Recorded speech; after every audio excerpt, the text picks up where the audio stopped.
बिस्मिल्लाहिर्रहमानिर्रहीम। अस्सलाम वालेकुम फ्रेंड्स, मैं हूं फ़ातिमा और आज मैं आपके लिए इमली आलू बुखारे का शरबत लेकर आई। जैसे कि आप जानते हो कि गर्मियां आ गई हैं और गर्मियों में इमली आलू बुखारे का शरबत जो है वो मैदे में ठंडक देता है। तो यहाँ पर मैंने इमली और आलू बुखारा भिगो के रख दिया था।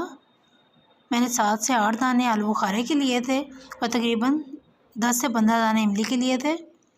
ओवरनाइट भिगो दें तो भी बेस्ट है, 2 घंटे के लिए भिगो दें तो भी बेस्ट है।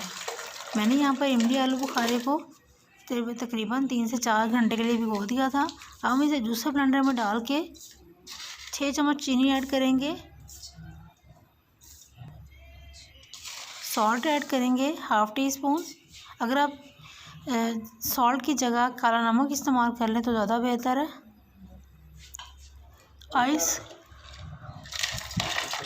बर्फ़ आप तोड़ के डालिएगा, वरना ये ना हो कि आपका जग टूट जाए। अच्छे तरीके से इसको ब्लेंड करेंगे ताकि जो इमली का पल्प है वो गुठलियों से अलहदा हो जाए। जी, हमारा इमली आलू बुखारे का शरबत जो है ऑलमोस्ट रेडी है। अब हम इसे छान लेंगे।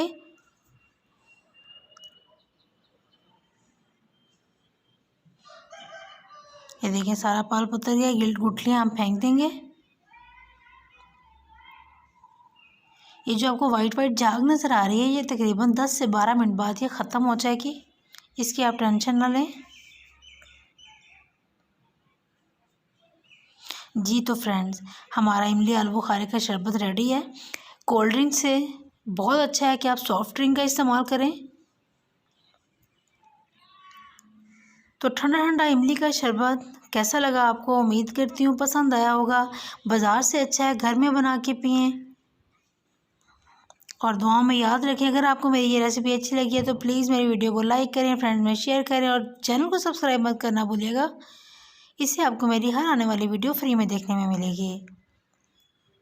तो फ्रेंड्स, कैसा लगा आपको मेरा आज का इमली आलू बुखारे का शरबत? उम्मीद करती हूँ पसंद आया होगा।